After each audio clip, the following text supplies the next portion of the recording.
बिस्मिल्लाहिर्रहमानिर्रहीम। अस्सलाम वालेकुम व्यूअर्स, उम्मीद करती हूँ आप सब खैरियत से होंगे। आपको अपने चैनल मिसीना में वेलकम करती हूँ। तो क्लास हम लोगों का class 9 maths and text book board chapter number 10 parallelogram and triangle continue है, जिसकी आज हम एक्सरसाइज 10.1 का क्वेश्चन नंबर 5 स्टार्ट करने जा रहे हैं। इससे पहले क्वेश्चन नंबर 4 तक कंप्लीट करवा चुकी हूँ। जिन लोगों ने अभी तक कंप्लीट नहीं किए वो मेरे चैनल की प्लेलिस्ट से कंप्लीट कर सकते हैं। इसके अलावा उस प्लेलिस्ट का लिंक आपकी वीडियो के डिस्क्रिप्शन में भी मौजूद है, आप वहां से क्लिक करके भी कंप्लीट कर सकते हैं।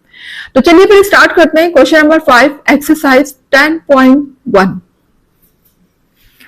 जी, क्वेश्चन नंबर 5 में हमसे कहा जा रहा है इन parallelogram corresponding angles on any sides are equal। आप ये समझ लें कि corresponding angles क्या होते हैं। corresponding का मतलब होता है अपोजिट एंगल, यानी कि आमने सामने जो एंगल होते हैं ना, उनको हम corresponding एंगल भी कहते हैं।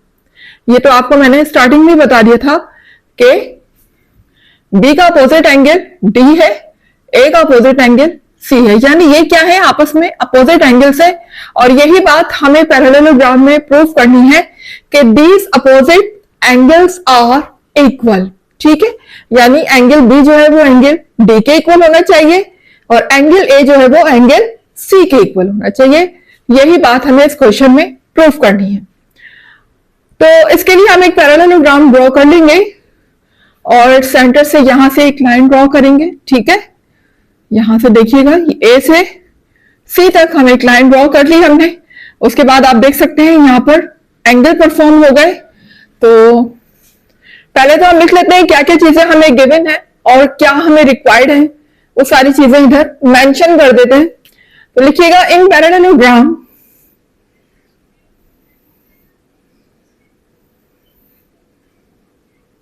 ठीक है, पैरेललोग्राम में क्या है, A is congruent to C, sorry, AB is congruent to CD। ठीक है, यह बात हमें पता है कि ये दोनों लाइन जो है कि आपस में क्या है, कॉन्ग्रुएंट है, यानी कि इक्वल है। ठीक है, तो ये बात हम यहां पर लिख देते हैं कि AB is congruent to CD। ठीक है, सेम इसी तरीके से ये लाइन इस लाइन के क्या है, कॉन्ग्रुएंट है। कॉमा डाल के लिख लीजिएगा कि AD is congruent to BC। ये दोनों लाइन भी आपस में क्या है, कॉन्ग्रुएंट है। कॉन्ग्रुएंट के अलावा क्योंकि ये पैरेललोग्राम की बात हो रही है तो हम यहाँ पर ये भी कहेंगे कि AB जो है वो पैरेलल है CD के। ठीक है ना, पैरेलल का क्या मतलब होता है कि दोनों की डायरेक्शन एक जैसी हो, ये बात तो आपको पता ही है। तो AB is parallel to CD and AD is parallel to BC। तो यहां पर हम ये बात भी लिख लेते हैं कि AB is parallel to CD, comma, also AD is parallel to BC।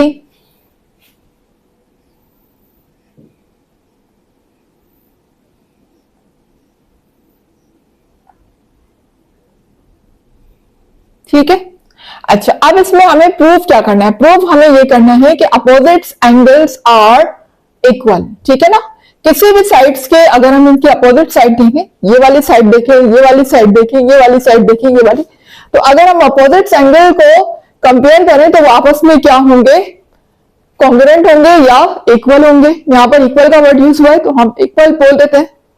अच्छा अब देखें, यहाँ पर हम ये कहेंगे कि एंगल ए जो है वो किसके कॉन्ग्रुएंट होना चाहिए, सी के, या एंगल ए जो है वो इक्वल होना चाहिए एंगल सी के। ये बात हमें प्रूफ करनी है। Angle A is congruent to angle C के एंड दूसरी बात हमें क्या प्रूफ करनी है कि एंगल B जो है वो कॉन्ग्रुएंट होना चाहिए एंगल D के।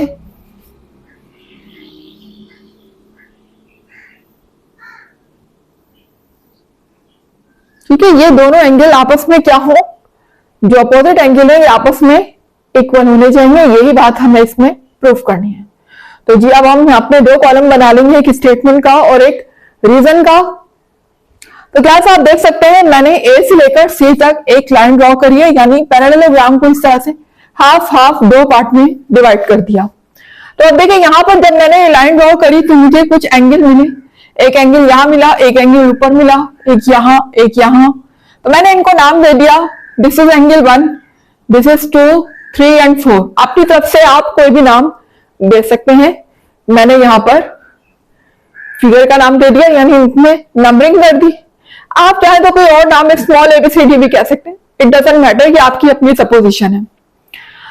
अच्छा, अब अगर आप इस पैरेललोग्राम पर गौर करें तो देखिए यहाँ पर दो ट्रायंगल परफॉर्म हो रहे हैं। एक ये वाला ट्रायंगल आप देख सकते हैं ए बी सी, और दूसरा ये ऊपर वाला ट्रायंगल ए डी सी या ए सी डी, कुछ भी कह सकते हैं आप। ठीक है, दो ट्रायंगल यहाँ पर परफॉर्म हो रहे हैं। जैसे ही हमने यहां से लाइन ड्रॉ करी तो हमें दो ट्रायंगल मिले यहाँ पर। अब हम क्या करते हैं कि इन दोनों ट्रायंगल को आपस में कंपेयर कर लेते हैं और कोशिश करते हैं कि इन दोनों ट्रायंगल को आपस में कॉन्ग्रुएंट प्रूफ कर दें। तो जब कॉन्ग्रुएंट प्रूफ हो जाएंगे तो जाहिर है कि एक ट्रायंगल जब दूसरे ट्रायंगल के इक्वल प्रूफ हो जाता है तो उसकी तमाम साइडें और एंगल्स भी क्या होते हैं, एक दूसरे के कॉन्ग्रुएंट होते हैं। ठीक है, तो लिखिएगा ट्रायंगल एबीसी। देखिए इसका क्या मतलब होता है कि हम इन दो ट्रायंगल को कंसीडर कर रहे हैं या हम कंपेयर कर रहे हैं। ठीक है, इस साइन का यह मतलब होता है। तो हम यहां पर इन दो ट्रायंगल को कंसीडर कर रहे हैं। लिखिएगा ए सी डी। दूसरा ट्रायंगल क्या है,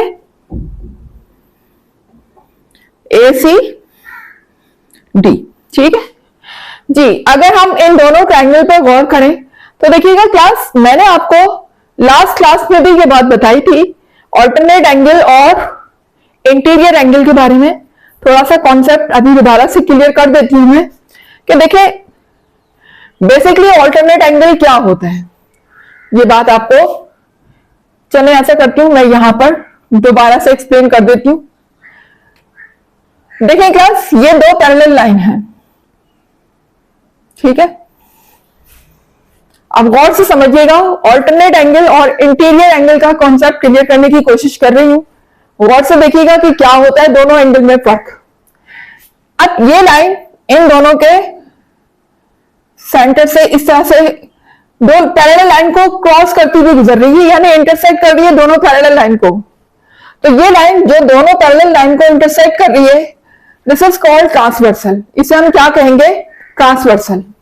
अब अगर हम ऑल्टरनेट एंगल की बात कर रहे हैं ना क्लास, तो देखिए यहां पर एक एंगल यहां बनेगा, ठीक है, और दूसरा एंगल यहां बनेगा। आई होप कि आपको समझ आ रही होगी बात। यानी दोनों क्या होंगे, अपोजिट साइड पर होंगे। एक इस साइड पे बनेगा और एक इस साइड पे बनेगा, लेकिन दोनों किसको टच करेंगे, ट्रांसवर्सल को। बनेंगे दोनों सेम लाइन पर ही, ट्रांसवर्सल से ही बनेंगे दोनों एंगल, लेकिन इनकी जो डायरेक्शन है वो अलग होगी। यानी इस डायरेक्शन में बनेगा और एक इस डायरेक्शन में बनेगा। तो that is called the alternate angle. ये एंगल क्या कहलाएंगे, हमारे ऑल्टरनेट एंगल। आप जरा इंटीरियर एंगल को समझिएगा जी। इंटीरियर एंगल में होता क्या है, अब ये लाइन स्ट्रेट हो या ये टेढ़ी हो, इससे हमें कोई फर्क नहीं पड़ता। ट्रांसवर्सल सीधा भी हो सकता है, ट्रांसवर्सल टेढ़ा भी हो सकता है। बात यहां एंगल के डायरेक्शन की हो रही है। अगर एक एंगल यहां बन रहा है इस साइड पर और दूसरा इस साइड पर बन रहा है, इसके बिल्कुल अपोजिट, इस एंगल के अपोजिट तो है लेकिन सेम साइड पर नहीं है, दूसरी साइड पर है, तो ये तो हो गए ऑल्टरनेट एंगल। ठीक है, अब इंटीरियर एंगल क्या होते हैं, जो सेम साइड पे बनते हैं। ठीक है, अच्छा ये ऑल्टरनेट जो एंगल है ना, ये जो मैंने बताया, ये आपस में क्या होते हैं, हमेशा इक्वल होंगे। अगर कोई ट्रांसवर्सल दो पैरेलल लाइन से क्रॉस करता हुआ गुजर रहा है, इंटरसेक्ट कर रहा है, तो ऑल्टरनेट एंगल जो बनेंगे उससे, उस ट्रांसवर्सल से, वो हमेशा आपस में क्या होंगे, इक्वल होंगे। अब अगर यही एंगल सेम साइड पे बने, ये क्या कहलाएंगे? Interior angle. मैं बात कर रही हूं इंटीरियर एंगल की। ठीक है, इंटीरियर एंगल और एक्सटीरियर एंगल में फर्क है। इंटीरियर एंगल वो होते हैं जो पैरेललोग्राम के अंदर बनते हैं, अंदर इनसाइड, और एक्सटीरियर एंगल जो आउटसाइड बनेंगे, यानी इस लाइन से बाहर जो बनेंगे, that is called the exterior angle, और इसके अंदर जो बनेंगे that is called the interior angle. अब ये दोनों एंगल देखें, इनसाइड बन रहे हैं ना, और एक ही साइड पे बन रहे हैं, लेकिन बन किससे रहे हैं? ट्रांसवर्सल एक ही यूज हो रहा है। ऑल्टरनेट में भी यही ट्रांसवर्सल यूज हो रहा है, और इंटीरियर एंगल में भी यही ट्रांसवर्सल यूज हो रहा है। फर्क सिर्फ इतना है कि वो अपोजिट साइड पे बन रहे थे और ये सेम साइड पे बन रहे हैं, एक ही साइड पे बन रहे हैं। तो क्लास अब इन दोनों का जो सम होगा ना, इन दोनों एंगल का सम, वो हमेशा किसके इक्वल होगा? 180 के इक्वल होगा। मैंने लास्ट क्लास में भी आपको बताया था, लेकिन स्पेशली खास तौर पर डायग्राम बनाकर इसलिए समझा रही हूं ताकि आपको दोनों एंगल का कॉन्सेप्ट जो है वो अच्छी तरह से क्लियर हो जाए। आई होप कि आपको समझ आ गया होगा जो कुछ मैं इसमें बताना चाह रही थी कि what is the difference between the interior angle and alternate angle.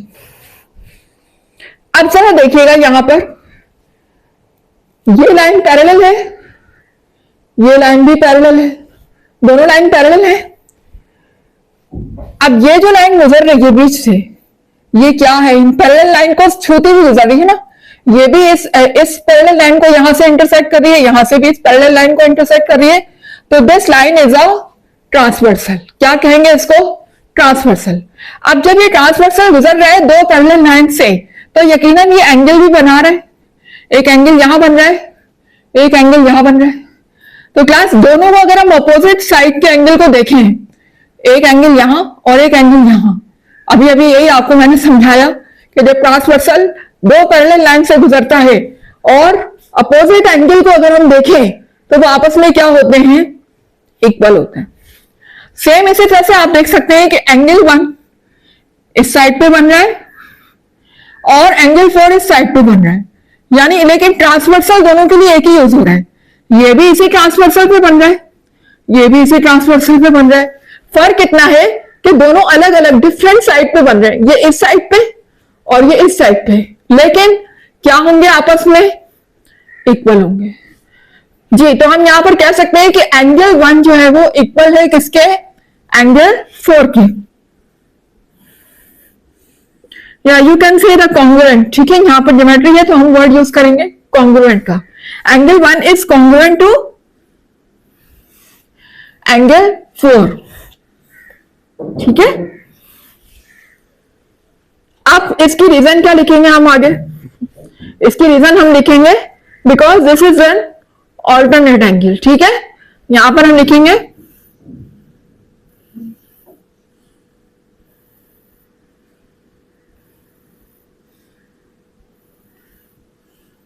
Alternate angle. बस इतना भी अगर आप लिख देते हैं तो काफी है, इतनी ज्यादा डिटेल लिखने की जरूरत नहीं है। तो ऑल्टरनेट एंगल का मतलब यही होता है कि अगर ऑल्टरनेट एंगल बन गए तो इसका मतलब वो आपस में यकीनन इक्वल होंगे। दो पैरेलल लाइन के बीच में बन रहे हैं, वो जाहिर है, ये दो पैरेलल लाइन है, इनके बीच में ऑल्टरनेट एंगल एक इस साइड पे बन रहा है, एक इस साइड पे, तो जाहिर है कि ये आपस में क्या होंगे? इक्वल होंगे। अच्छा, अब दूसरा देखिएगा, अगर इन दोनों ट्रायंगल पे हम गौर करें तो ये जो सेंटर से लाइन मैंने ड्रॉ की है AC, क्या ये दोनों ट्रायंगल के लिए कॉमन है? बिल्कुल है भाई। इस ट्रायंगल के लिए भी ये लाइन है, कंसीडर हो रही है, और इस ट्रायंगल के लिए भी ये लाइन कंसीडर हो रही है। इससे लाइन की वजह से ये तो दो ट्रायंगल बन रहे हैं हमारे, ठीक है ना। तो ये लाइन क्या है? ये दोनों ट्रायंगल के लिए कॉमन है, कॉमन है, ठीक है ना। जो उसी लाइन की वजह से दो ट्रायंगल को हाफ हाफ हिस्सों में क्या कर रही है? डिवाइड कर रही है। तो ये हम कहेंगे कि AC इक्वल टू AC, यानी AC जो है वो इस ट्रायंगल के लिए भी और AC इस ट्रायंगल के लिए भी क्या है? कॉन्ग्रुएंट है। तो यहां हम लिख सकते हैं कि AC is congruent to AC। क्योंकि बात यहां दो ट्रायंगल की हो रही है, दो ट्रायंगल को कंपेयर कर रहे हैं और दोनों ट्रायंगल के ये वाली साइड जो है वो क्या है? कॉमन है। तो यहां हम लिख लेंगे common side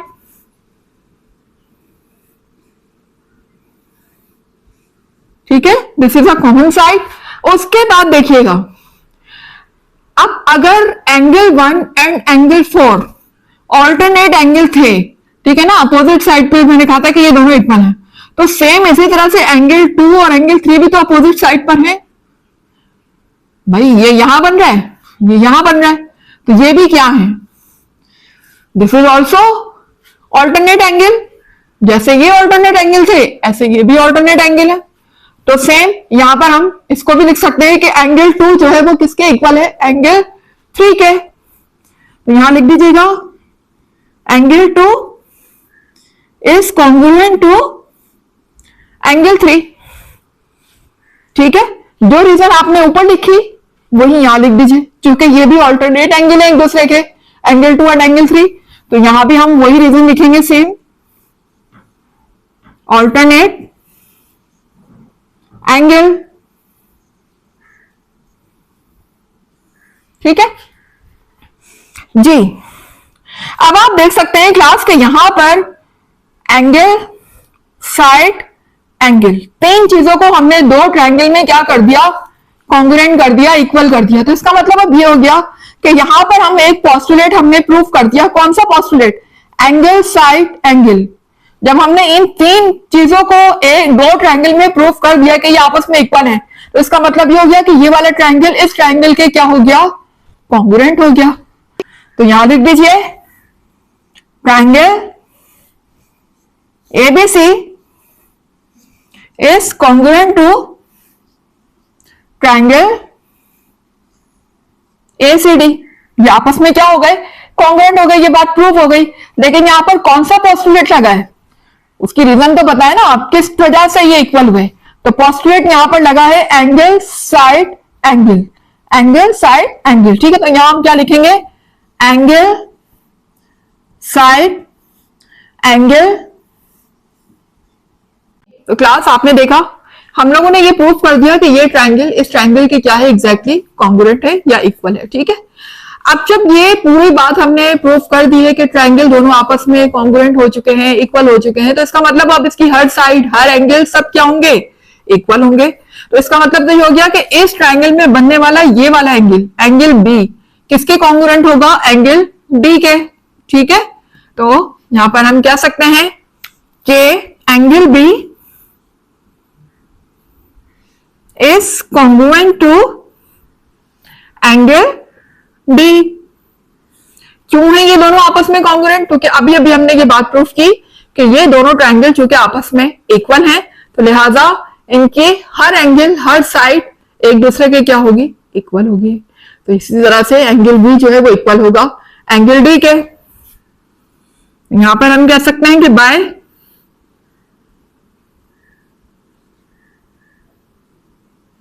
congruency of triangles. ठीक है, शॉर्ट में लिख दीजिएगा triangles, this is the symbol of triangles. दोनों ट्रायंगल्स की कॉन्ग्रुएंसी की वजह से हमने ये कह दिया कि एंगल बी जो है वो कॉन्ग्रुएंट है एंगल डी के। उम्मीद है कि यहां तक क्लास आपको समझ आ रहा होगा। तो चलें देखिए, एक बात तो हमने प्रूव कर दी, दो बातें हमसे पूछी गई थी कि एंगल बी जो है वो कॉन्ग्रुएंट हो एंगल डी के, तो एंगल बी एंगल डी के कॉन्ग्रुएंट है, ये बात हमने प्रूव कर दी। कैसे प्रूव करी, क्योंकि हमने दोनों ट्रायंगल को प्रूव कर दिया कि ये आपस में इक्वल है जी। अब बात आ जाती है एंगल ए और एंगल सी की। तो क्लास देखिए, एंगल ए और एंगल सी जो है, एंगल ए और एंगल सी को अगर हम यहां पर देखें तो यहां पर देखिएगा, यहां पर डबल एंगल बन रहा है एंगल ए पर, एक एंगल 1 है, दूसरा एंगल 2 है। इसी तरह से एंगल सी पर भी एक एंगल 3 है और दूसरा एंगल 4 है। तो अगर एंगल ए को हासिल करने के लिए, गेट करने के लिए अगर मैं ये करूं कि इन दोनों एंगल को प्लस कर दूं, एंगल 1 प्लस एंगल 2 को, तो मुझे क्या मिल जाएगा, एंगल ए मिल जाएगा। ठीक है, इसी तरह से अगर मैं यहां एंगल 3 और एंगल 4 को प्लस कर दूं, तो मुझे क्या मिल जाएगा, एंगल सी मिल जाएगा। ठीक है, तो हम यहां कह सकते हैं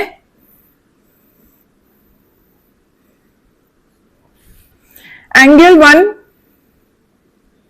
प्लस एंगल 2 इक्वल है एंगल 3 प्लस एंगल 4 के। ठीक है ना, ये जैसे हमने यहां पर ये बात प्रूफ की ना कि ये दोनों अपोजिट एंगल आपस में इक्वल है, तो ये अपोजिट एंगल इनको प्रूफ करने के लिए हमें इन दोनों एंगल को क्या करना होगा, प्लस करना होगा। यानी अगर मैं एंगल 1 और एंगल 2 को प्लस करूं तो मुझे एंगल ए मिल जाएगा, और एंगल इन दोनों को प्लस करूं तो मुझे एंगल सी मिल जाएगा। और जाहिर है कि ये भी अपोजिट एंगल है, तो ये भी आपस में क्या होंगे, इक्वल होंगे। तो मैंने इन दोनों एंगल को प्लस कर दिया। ठीक है, तो यहां पर लिख दीजिएगा एडिशन प्रॉपर्टी हमने अप्लाई की है यहां पर।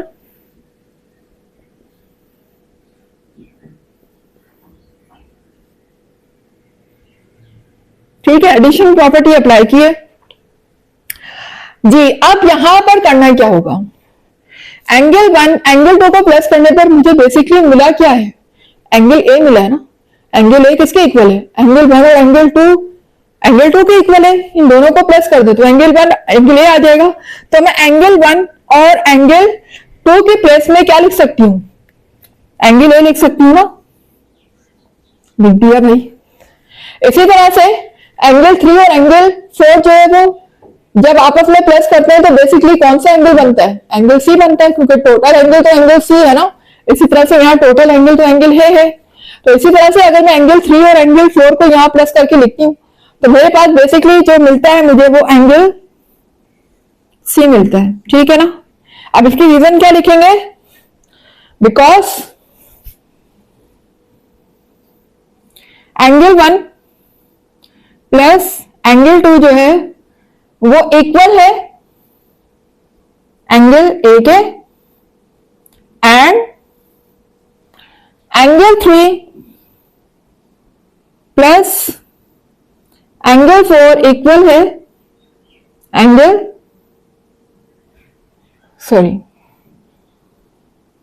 सी के। ठीक है, इस तरह से भाई एंगल 1 प्लस एंगल 2 को प्लस करते हैं तो हमें एंगल ए मिलता है। तो ये दोनों एंगल को प्लस करने, दोनों एंगल की जगह पे हमने क्या रखा, एंगल ए को रखा, क्योंकि एंगल ए इन दोनों के प्लस का इक्वल है। इसी तरह से एंगल सी इन दोनों को प्लस करने से मिलता है। तो यहाँ पर हमने ये रीजन भी बता दी। इसी की वजह से हमने यहाँ पर इन दोनों एंगल के बजाय क्या रखा, एंगल ए रखा। इन दोनों एंगल के बजाय हमने क्या रखा, एंगल सी रखा। तो अब आप देख सकते हैं यहाँ पर हमने ये वाली बात भी प्रूफ कर दी है कि एंगल ए जो है वो एंगल सी के इक्वल है। देखिए ये बात तो हम पहले ही प्रूफ कर चुके थे कि एंगल बी एंगल डी के इक्वल है। ठीक है, अब दूसरी बात जो थी एंगल ए एंगल सी, ये भी बात हमने प्रूफ कर दी और उसकी रीजन भी बता दी कि ये क्यों इक्वल है। तो गाइस यहाँ पर मेरा क्वेश्चन हो चुका है कंप्लीट। दोनों ही बातें हमने प्रूफ कर दी हैं। प्रूफ करने के बाद आपको पता है कि एंड में हम क्या लिखते हैं, क्यू ई डी, कॉट रॉट डेमोन्स्ट्रेंडम। ठीक है, तो इसकी डिटेल मेरी पुरानी वीडियो से मिल जाएगी आपको, बहुत डिटेल से बताया है इसे मैंने। बेसिकली इट्स अ लातानी, ठीक है ना। तो ये जो वर्ड है ये लातीनी जबान का वर्ड है, और ये समझ लीजिए कि ये एक तरह से मोहर लगा दी आपने कि यहाँ पर जो भी आप कर रहे थे, प्रूफ करने जा रहे थे, वो आपने सक्सेसफुली यहाँ पर प्रूफ कर दिया है। तो क्लास यहाँ पर मेरा क्वेश्चन नंबर 5 कंप्लीट हो गया है और एक्सरसाइज 10.1 भी कंप्लीट हो गई है। यहाँ पर उम्मीद है कि आपको समझ आ रही होगी, कॉन्सेप्ट भी क्लियर हो रहे होंगे। और अगर वीडियो पसंद आ रही है, कुछ सीख रहे हैं मेरी वीडियो से, तो फिर वीडियो को लाइक जरूर कीजिएगा, चैनल को सब्सक्राइब करके बेल आइकन को हिट कीजिएगा, ताकि हर नई आने वाली वीडियो का नोटिफिकेशन आपको टाइम पर मिलता रहे। और हाँ, अपना फीडबैक जरूर दिया करें कि आपको कहां तक समझ आ रहा है और कितना कॉन्सेप्ट क्लियर है। इंशाल्लाह मिलते हैं नेक्स्ट एक्सरसाइज के साथ। जब तक के लिए अल्लाह हाफिज।